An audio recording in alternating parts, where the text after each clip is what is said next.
Hello, job streamers. It's Adonis McReynolds here with my co-host. This is Jess Zeitz, and we're excited today to bring to you a topic that's very relevant to all people all around the world, and that is how do we become more learned, right? How do we become more knowledgeable? How do we know how to go about the process of connecting with people using knowledge, using data, and just becoming a much more resourceful and smart and independent person out there in the marketplace. We see that the job market is starving for very intelligent people who understand how to innovate and how to become creative and utilize processes that are going to drive businesses' bottom line forward. Jess, what are your initial thoughts when you hear this question? What does it make you think of? Yeah, honestly, I'm a person that loves learning and knowledge. So for me, it gets me excited. I'm like, yeah, I want to know how to learn more. Like, yeah, I want to know the skills. I'm extremely independent. Like, I don't rely on anyone for my life because I never want it to be like taken away. So I like having the knowledge and the resources I need to maintain that. And yeah, so anyone who's like curious, who's getting excited by this, I think you're already like a step above. And anyone who hasn't really thought of it before, then this is definitely the video for you because it really is going to make or break your career, especially now because everyone is so scared of AI taking jobs. And it's 100% true that AI will take so many jobs away, but it will also create a lot of jobs that you've never had before. And you need to be like on the cutting edge of that knowledge to get those jobs. So, like 30, 40 years ago, not a single human being was like, oh, when I grow up, I'm going to be an Instagram influencer. Oh, I can't wait to be a YouTube personality. So those are types of jobs, like those are the examples. Like, it took away a lot of print journalism and like traditional reporting, but it created all these new types of social media, literally media.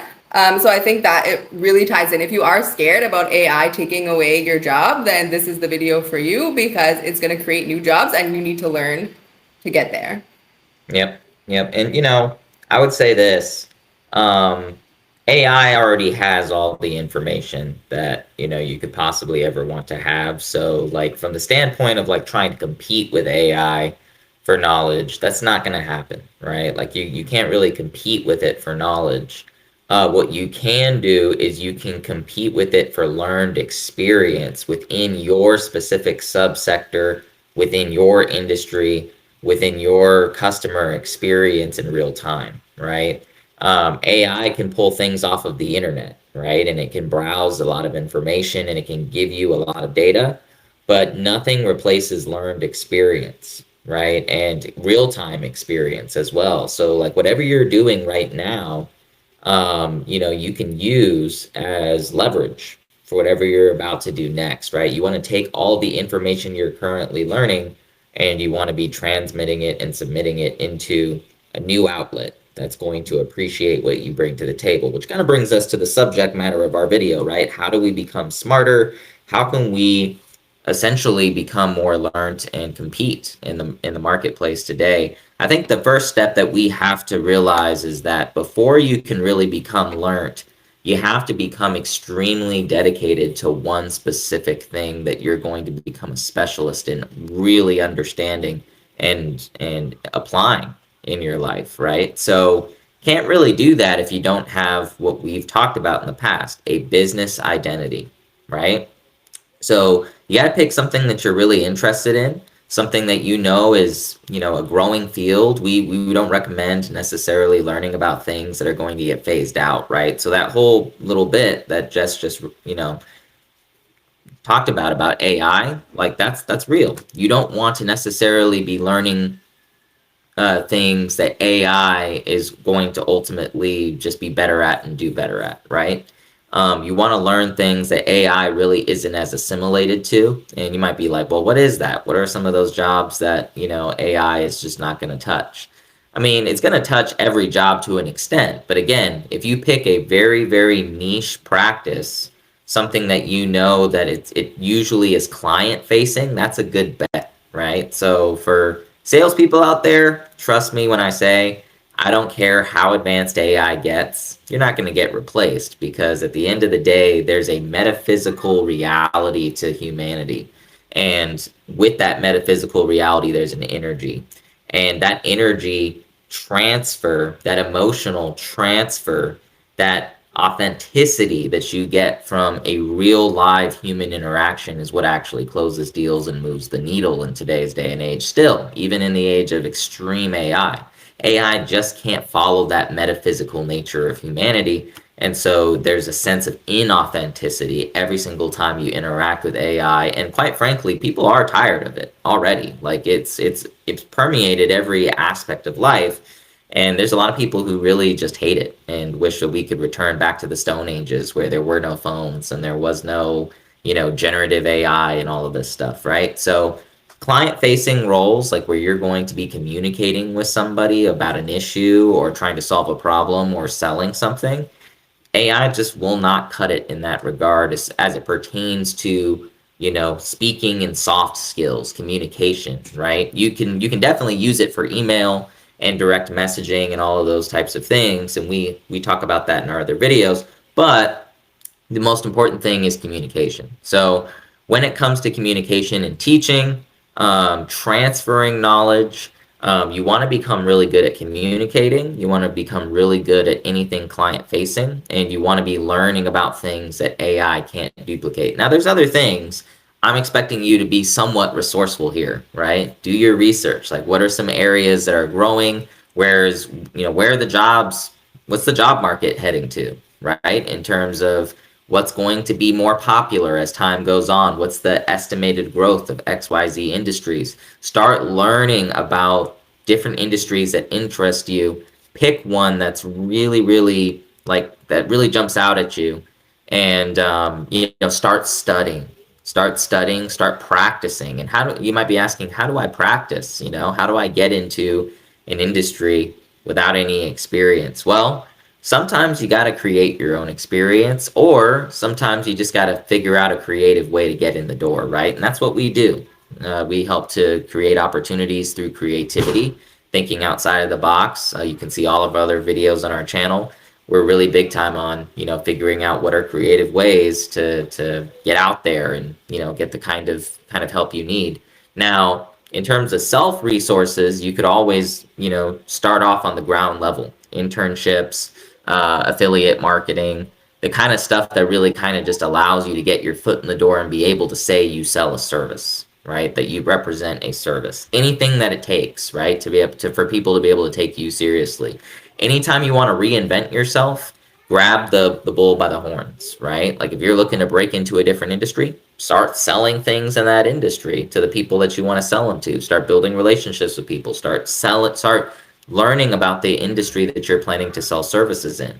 And I think that's really what's going to help you get an edge over anybody else who's like, oh yeah, I'm not really that experienced, but but they haven't taken action, right? They haven't gone out there and start shaking hands with the right people, studying the industry top to bottom, watching YouTube videos ad nauseum about the space and trying to learn what people are thinking about, what's trending, doing Google searches and AI searches on like what are people thinking about and doing, and then thinking creatively about what is it that the market doesn't have that I bring to the table, right? And if you don't have anything new to bring to the table, at the very least have an understanding and awareness of the issues, right? And start thinking about those things so you can help be a part of the solution. And so that's really the first step to learning, right? Is really kind of figuring out and understanding where you want to plant yourself and spend the most of your time as it pertains to your research. What do you think about that one, Jess? You think that that's the most helpful tip, or you have some other ones? Oh yeah, no, that's absolutely the most helpful tip. I just do like a quick recap. So first, you're gonna want to figure out your identity. Like, who are you? What do you love? What drives you? Once you have that, and we do have our identity worksheet. So if you reach out to us, work with us, that's something we help you with. And then two, once you have that figured out, it's like, okay, now what's the best use of my time? I know I want to do XYZ. How can I get better at that? So that's where you're going to go into the research phase, and you can use so many platforms. YouTube obviously is great. There's also Masterclass, Udemy, Coursera. There's tons of these platforms that have really good experts teaching classes, and they're very, very affordable. You can literally get classes free, and sometimes it's $10, $20. So really nothing crazy. Of course, if you do have money to spend, you can always go and do like an actual, certificate program, because I have seen quite a few like 6-month certificate programs in Harvard, in Berkeley, and all kinds of places. Obviously, those do cost more money. They are in the tens of thousands of dollars, though. So if that isn't accessible to you, that's fine. But that is an option as well. And that, if you come out with a certificate from Berkeley or Harvard, that really does set you apart still. So that's another option. So those are like the 3 steps. First, what do you want to do? Then when you figure it out, do the research, and then actually start taking the classes, start taking the knowledge, and then put that into practice. Like Adonis said, it could be an internship, it could be affiliate marketing, it could be, getting your own clients and just practicing for a lower rate. It doesn't mean you have to do work for free, but when I built my first website, I charged $500 for it, which I think was really fair because it was my first one. Now I would charge $2,000 or $3,000 for that because I have experience. So I still got paid to learn, but it wasn't a scam. The person knew I was new. They got a great deal. I got to learn and get paid for it. So those types of things are an amazing way to learn and also, put some money in the bank while you're at it, while you're learning. I'm a big fan of getting paid to learn. Yeah, it's earn and learn, right? Earn and learn. We're big proponents of that. I personally don't believe in any type of educational experience where you don't really get to put it into practice, right? So anything that you're learning, be practicing as well. Don't be somebody who's just sitting on the sidelines watching stuff. Get in the mix, figure out how to start building relationships and selling whatever it is that you're learning, and or at least marketing it, right? So there's a sense in which people are like afraid to kind of jump into the water, head first and be like, hey, I'm in this now. I'm in the industry. I'm going to submerge myself, even if it's like independent for a little while, right? So be creative, be proactive, be somebody that's resourceful. Start looking at all your different options. There's no excuse today. We have too many ways of making money for anybody to be broke, right? Like you have at your fingertips the answers to every single question that you could possibly answer. Like just freaking ask your AI. Like if I was rich or if I had this much money, what would I be doing if I want to get rich, right? Or if I wanted to provide value to XYZ market, what would I do, right? And the thing gives you a freaking plan. Like this is unprecedented stuff, right? Like this is it's just too easy. You have no excuse for failure at this point. Even if you're not the most creative person in the world, like AI can come up with brand new ideas for you, and all you got to do is execute it, right? So biggest thing with learning today is actually have the drive and desire to do it, and then actually put it into motion, right? Don't sit around on it, practice it, right? The third thing I'd say in terms of, learning, Jess already kind of covered the, taking courses and, engaging in educational activity. I talked about identity. We just kind of talked about just be resourceful and actually want it, right? Like go out and ask the questions. Like if you have questions about how to start a business or have questions about how to succeed in a specific industry, it's all right there in front of you. And then I'd say the fourth step is get a mentor, right? Like get a mentor, a personal human mentor, not an AI chatbot, right? Somebody who actually has experience in the specific areas that you want to be in and has had success, right? And sometimes that costs money. Like to Jess's point, sometimes it could be in the tens of thousands if you're hiring like one of the greatest in their industry. It could be a very cheap thing, but just remember, like the more you pay, the more you actually get results in terms of the type of person that you get. Sometimes you have to do your homework, but yeah, like having a coach, a mentor, somebody who's in that space, somebody who can help you out, be on the lookout for that. Try to look out for people that produce great content, follow their articles, LinkedIn pages, like identify people, because again, at the end of the day, it's not about what you learn, it's about who you learn it from, right?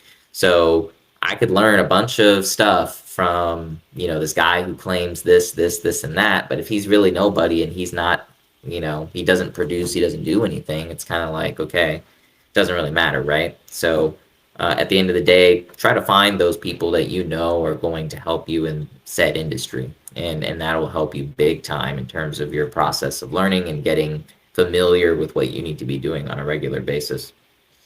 Yeah, it also really, really helps for networking because you never know who you're going to meet. Like I spent $10,000 on a business coach and he was really good. And then it was like a group coaching. So I met 4 other people in the program and we would meet once a week. And then, 3 years later, one of the girls in the program reached out to me, and now I do work for her, and she pays me every month, and I've made way more than $10,000 back just from meeting this girl in the program. And it took 3 years. We knew each other. We weren't really talking. She reached out. She had a question. I answered. I said, "Hey, I can help you with this," and look where it got us. So sometimes spending the money up front ends up being an investment, because in the end, I got a huge return on that $10,000 I spent because of meeting this girl and now doing all this work for her and getting paid every month. So you never know. Like, it helps a lot, not only to learn, but also your network. I know it is cliche, but it's a cliche for the reason, because your net worth is in your network. So the more people you know, the higher quality of people you know, the easier it is to get a job when you need it, the easier it is to make money if you want to start a business, because now you have high quality people in your network and they trust you because you've built that relationship. So it's really like, think about it sometimes as not, oh, I have to spend money now. Think about it as, I'm investing in myself and this is going to come back to me. Amen and amen. So we're at about the 16-minute mark. With all that said, I mean, there is no excuses. I just want to continue to reiterate that. No one's a victim here. The only person who's responsible for getting you where you need to go in terms of your education, your value, your learning is you. Remember that. Remember that a minimum, you want to set a rule, a minimum of at least an hour or 2 hours of learning a day where you're just doing nothing else but studying your industry and becoming an absolute pro. Where anybody who talks to you, they're like, well, damn, you know an awful lot about that, right? And it's like, yeah, that's only the tip of the iceberg. That's where you want to be, right? Where it's just like you spend so much time consuming content on specific stuff that it's like you're an unquestioned expert. You far and away out rival and outdo AI in one specific category. That's the key. So with that said, we're going to leave you with that. Really think upon that, act upon it, and may you have the most success that you could possibly have. We wish you all the best, and we'll see you on the other side. Absolutely. And for any help with any of what we talked about, reach out to us, jobstreamai.com.